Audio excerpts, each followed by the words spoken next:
nama saya Inayatul Hasanah dari kelas A3 PAI, NIM 2421010101054. Di sini saya akan menjelaskan tentang makalah saya yang berjudul Ta'aruf Pancasila Indonesia Selain Pandang. Pembahasan pertama, apa yang dimaksud dengan Pancasila? Pancasila adalah dasar negara dan ideologi resmi bangsa Indonesia yang menerangkan nilai, prinsip, dan tujuan bangsa Indonesia. Pancasila berasal dari kata Sanskerta yang panca artinya 5 dan sila adalah landasan atau prinsip. Jika digabungkan satu menjadi Pancasila memiliki 5 prinsip atau landasan negara bangsa Indonesia. Fungsi Pancasila antara lain sebagai ideologi nasional, pedoman hidup, jiwa bangsa Indonesia, kepribadian bangsa, sumber segala hukum, dan persekutuan luhur, dan lain-lain. Dan Pancasila memiliki daya hukum untuk menyatukan semua penduduk warga Indonesia. Untuk mengetahui bunyi 5 prinsip atau landasan Pancasila itu, yang pertama, 1. Ketuhanan yang Maha Esa. 2. Kemanusiaan yang adil dan beradab. Yang ketiga, persatuan Indonesia. Yang keempat, kerakyatan yang dipimpin oleh hikmat kebijaksanaan dalam permusyawaratan perwakilan. Yang kelima, keadilan sosial bagi seluruh rakyat Indonesia. Pembahasan kedua, bagaimana sejarah perumusan Pancasila. Proses perumusan Pancasila dimulai ketika DRS Rajiman Widyodiningrat menyarankan agar topik tertentu dibahas oleh 3 pembicara sesi, yaitu Muhammad Yamin, Supomo, dan Soekarno. 1 Juni 1945, Presiden Soekarno memberikan pidato lisan kepada 4 calon yang akan menentukan haluan fundamental bangsa Indonesia untuk memberi nama Pancasila yang berarti 5 prinsip. Pada tanggal 17 Agustus 1945, Indonesia memproklamirkan kemerdekaannya, dan pada tanggal 18 Agustus berikutnya Indonesia mengesahkan Undang-Undang Nomor 1945 tahun 1945 yang memuat pembukaan Undang-Undang Dasar 1945. Konstitusi mengatur negara yang disebut Pancasila. Pembahasan ketiga, apa saja nilai Pancasila? Yang 1, ketuhanan atau religius. Nilai-nilai agama adalah asas-asas yang terkait dengan apa yang dianggap suci, ilahi, penting, dan mulia oleh seseorang. Memahami Tuhan sebagai gaya hidup berarti membangun masyarakat Indonesia, masyarakat suci yang dijiwai jiwa dan roh untuk memperoleh kemurahan hati Tuhan melalui setiap tindakan yang berbudi luhur dari sudut pandang etika. Yang kedua, kemanusiaan atau moralitas. Kemanusiaan yang beradil dan beradab adalah terbentuknya tatanan kehidupan dan kesadaran. Karena seperti semua prinsip manusia, kita bisa menjadi manusia yang beradab sepenuhnya. Dan yang ketiga, persatuan Indonesia atau kebangsaan. Persatuan memiliki beberapa komponen. Kita tidak dapat menyangkal keberadaan Indonesia dan penduduknya di dunia ini. Bangsa Indonesia bertujuan untuk mengekspresikan rasa cintanya kepada semua suku bangsa dari Sabang sampai Merauke. Persatuan Indonesia tidak boleh berubah-ubah atau terbatas dalam spesifik. Dan yang keempat, permusyawaratan dan perwakilan. Sebagai makhluk sosial, manusia dituntut untuk hidup berdampingan satu sama lain. Hubungan ini seringkali menumbuhkan persatuan dan rasa saling menghormati berdasarkan tujuan dan kepentingan bersama. Gagasan demokrasi merupakan cita-cita utama bagi pembangunan negara Indonesia dan aktualisasi sendiri yang ditandai oleh tekad yang kuat dan pemerintahan dan dedikasi untuk kesejahteraan komunal. Dan yang kelima, keadilan sosial. Prinsip keadilan mencakup kewajaran, kesetaraan, keseimbangan, dan ketaatan bagi aturan yang berlaku dalam masyarakat. Terwujudnya keadilan sosial bagi seluruh rakyat Indonesia merupakan cita-cita negara dan bangsa. Hal ini berarti terwujudnya masyarakat yang utuh yang mana setiap individu mempunyai kesempatan yang sama untuk tumbuh, berkembang, dan mampu hidup sesuai dengan kemampuannya. Bahasan keempat, Apa saja tantangan dan ancaman Pancasila? Yang pertama, ekstremisme dan radikalisme, ancaman nyata bagi persatuan. Ada radikalisme berbasis agama, paham keagamaan yang diinterpretasikan secara sempit dan ekstrim yang dapat memicu permusuhan antar umat beragama. Dan ada juga radikalisme berbasis ideologi yang bertentangan dengan Pancasila sebagai komunisme atau liberalisme yang ekstrim yang dapat mengancam kedaulatan negara. Dan ada juga rekrutmen dan indoktrinasi, kelompok radikal yang seringkali melakukan rekrutmen secara intensif terutama di kalangan generasi muda melalui sosial media dan pertemuan-pertemuan tertentu. Kedua, globalisasi dan modernisasi. Dan ada konsumerisme dan materialisme. Gaya hidup konsumtif yang berlebihan dapat menggeser nilai-nilai luhur Pancasila seperti gotong royong dan kesederhanaan. Dan ada juga individualisme. Peningkatan individualisme dapat melemahkan semangat kebersamaan dan gotong royong yang menjadi ciri khas bangsa Indonesia. Dan ada juga westernisasi. Adanya pengaruh budaya barat yang terlalu kuat dapat mengancam nilai-nilai budaya lokal yang menjadi akar dari Pancasila. Dan yang keempat, ketimpangan sosial, akar dari konflik. Ada kesenjangan ekonomi yang semakin lebar. Ketimpangan antara kelompok kaya dan miskin dapat memicu kecemburuan sosial dan ketidakstabilan. Dan ada juga akses yang tidak merata terhadap pendidikan dan kesehatan.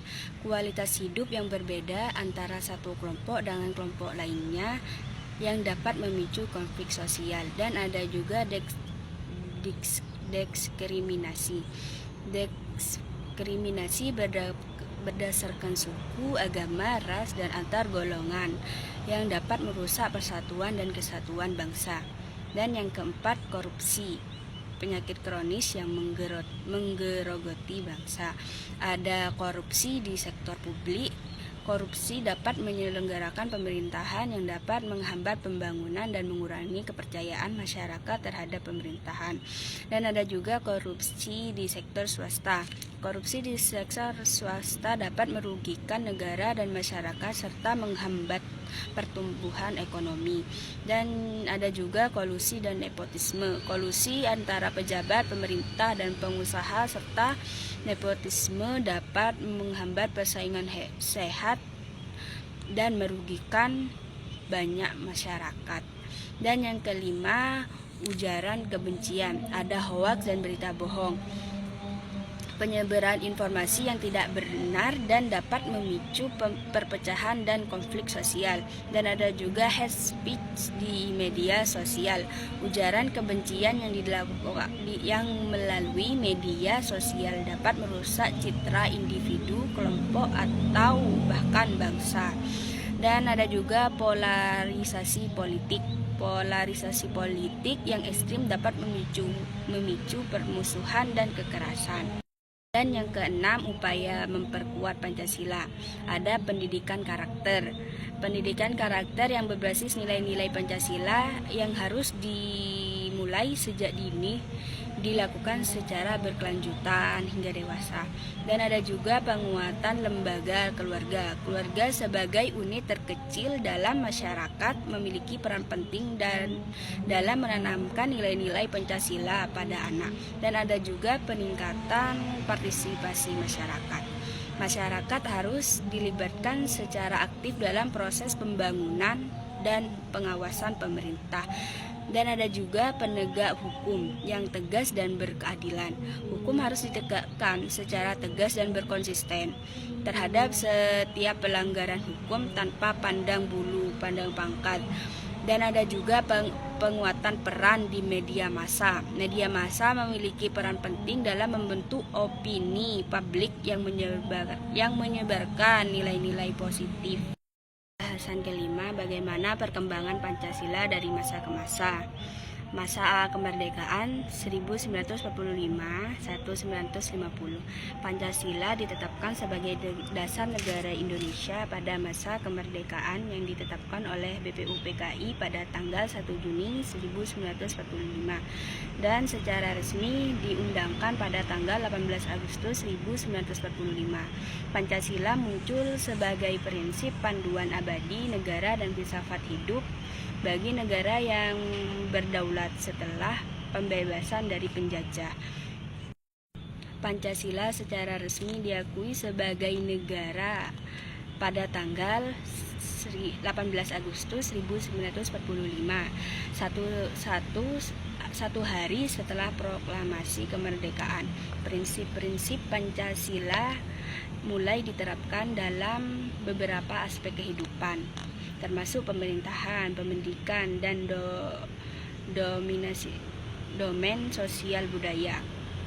Era ini ditandai dengan beberapa masalah, termasuk pelestarian kemerdekaan, pembangunan bangsa, dan penyatuan kelompok-kelompok komunal yang berbeda. Pada awal kemerdekaan, pelaksanaan Pancasila sebagai prinsip negara yang disetujui oleh Panitia Persiapan Kemerdekaan Indonesia atau PPKI. Menghadapi tantangan yang signifikan dalam implementasi Pancasila, beberapa tantangan yang sering dihadapi oleh penduduk bangsa Indonesia antara tahun 1945 dengan tahun 1950 terjadi pemberontakan yang berusaha menggantikan Pancasila sebagai ideologi dasar negara. Untungnya, pemberontakan tersebut dapat ditumpas secara meyakinkan. Yang pertama itu pemberontakan PKI, Partai Komunis Indonesia. Pemberontakan signifikan pertama setelah kemerdekaan Indonesia adalah PPKI ini, yang terjadi di Madiun pada tanggal 18 September 1948. Pemberontakan yang didalangi oleh Amir Syarifuddin dan Musso tersebut mereka bertujuan untuk mendirikan negara Soviet Indonesia yang didirikan berdasarkan prinsip-prinsip komunis. Pemberontakan PKI akhirnya dipadamkan oleh pemerintahan bangsa di bawah naungan Presiden Soekarno. Dan yang kedua, pemberontakan Darul Islam, Tentara Islam Indonesia. Setelah pemberontakan Tentara Islam Indonesia ini pada tanggal 7 Agustus 1949, hukum Islam menggantikan Pancasila sebagai kerangka hukum dasar negara yang berujung pada berdirinya Negara Islam Indonesia atau NII atau Darul Islam. Pemberontakan tersebut didalangi oleh politikus Muslim Sekar Mazi Marjan Katswirho. Upaya untuk meredam pemberontakan ini memakan waktu yang relatif lama, yang cukup lama. Kartovirho dan rekan-rekannya baru ditangkap pada tanggal 4 Juni 1962. Dan pemberontakan yang ketiga, Angkatan Perang Ratu Andil atau APRA. APRA merupakan milisi yang dibentuk oleh Kapten Kenil Raymond Westerling pada tanggal 15 Januari 1949 yang bertujuan untuk mempertahankan bentuk negara federal di Indonesia yang mempertahankan militernya sendiri untuk wilayah RIS. Pemberontakan APRA bermula di Bandung pada tanggal 23 Januari 1950 dan berhasil menguasai markas besar staf divisi Siliwangi. Pemberontakan tersebut hampir mencapai Jakarta. Akhirnya pemberontakan tersebut dipadamkan oleh APRIS yang mengirimkan pasukan dari Jawa Tengah dan Jawa Timur. Peristiwa ini mempercepat bubarnya RIS Republik Indonesia Serikat yang berujung pada berdirinya kembali Republik Indonesia pada tanggal 17 Agustus 1950. Pemberontakan yang keempat tuh pemberontakan Republik Maluku Selatan. Mereka bertujuan untuk menciptakan yang merdeka yang didirikan pada tanggal 25 April 1950 termasuk pulau-pulau Ambon, Buru, dan Seram. Pada bulan November tahun yang sama, pemberontakan yang dipimpin oleh Christian Robert Stephen Musokil dikalahkan oleh tentara Indonesia sendiri. Pemberontakan di Pulau Seram berlangsung hingga Desember 1963.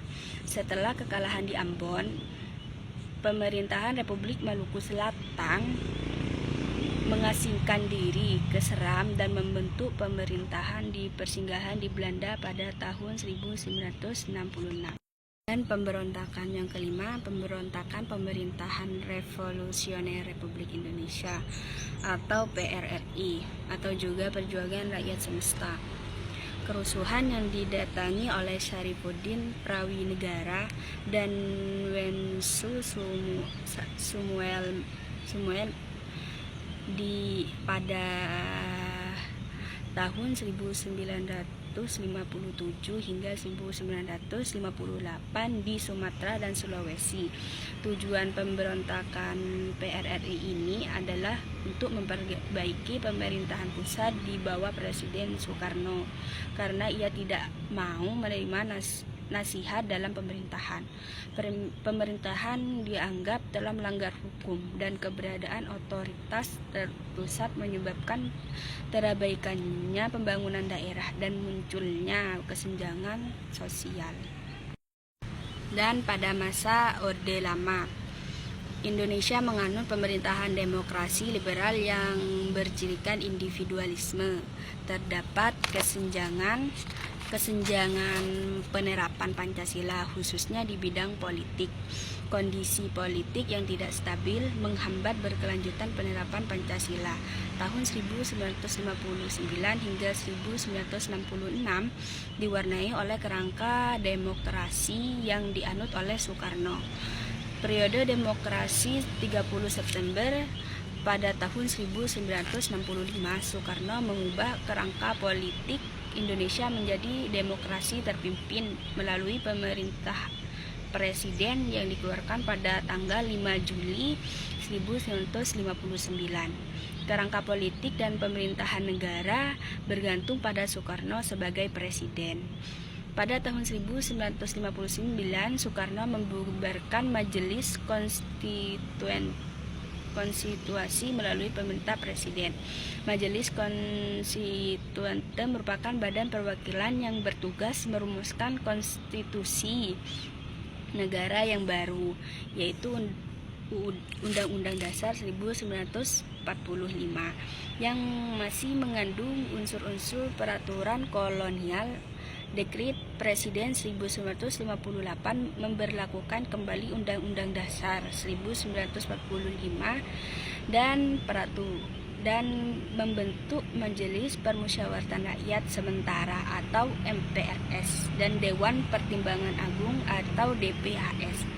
Demokrasi terpimpin merupakan gagasan yang bertujuan untuk menata kembali struktur pemerintahan yang tidak teratur. Soekarno bertujuan untuk membangun kembali stabilitas politik Indonesia dengan menempatkan presiden sebagai titik fokus pemerintahan.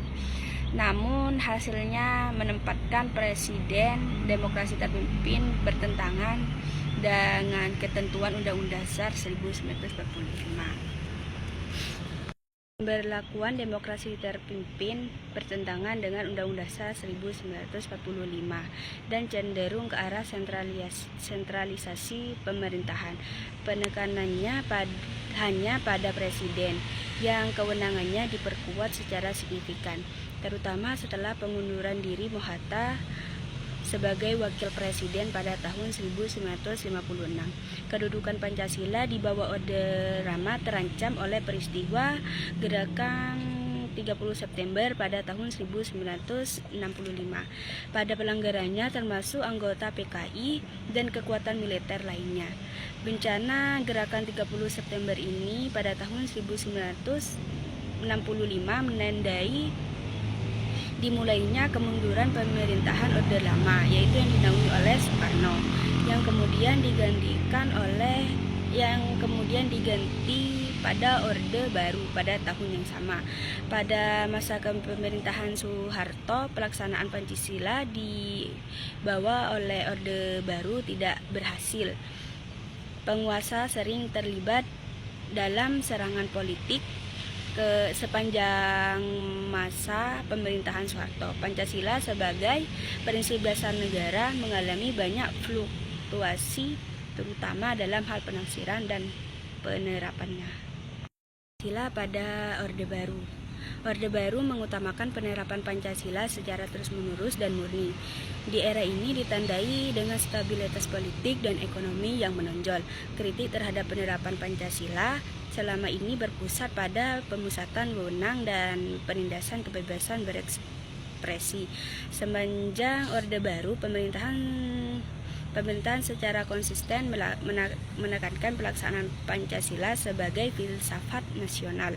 Presiden Soeharto sebagai bagian dari Orde Baru menggarisbawahi pentingnya persatuan nasional dengan menetapkan Pancasila sebagai dasar keberadaan nasional dan negara. Pemerintahan meningkatkan pendidikan Pancasila di sekolah-sekolah dan lembaga pendidikan lainnya.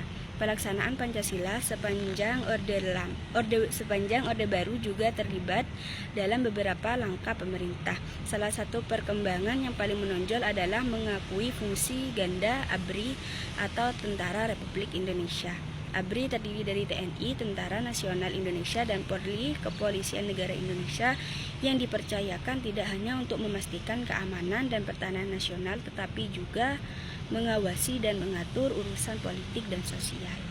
Tahun 1998, Orde Baru hancur sebagai akibat protes dan unjuk rasa yang luas dari beberapa lapisan masyarakat.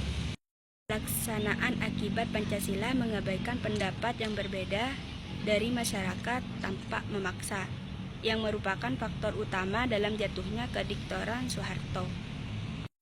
Setelah berakhirnya rezim Orde Baru, Pancasila tetap menjadi landasan negara kesatuan Republik Indonesia. Meskipun demikian, perubahan politik telah mengubah pelaksanaannya secara drastis.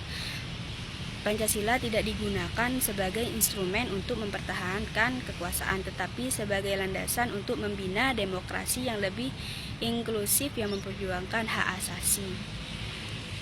Pancasila di masa reformasi. Reformasi juga dapat diartikan sebagai perubahan atau pembaruan secara drastis yang dilakukan untuk memperbaiki suatu bidang dalam suatu masyarakat atau bangsa, baik bidang sosial, politik, maupun agama.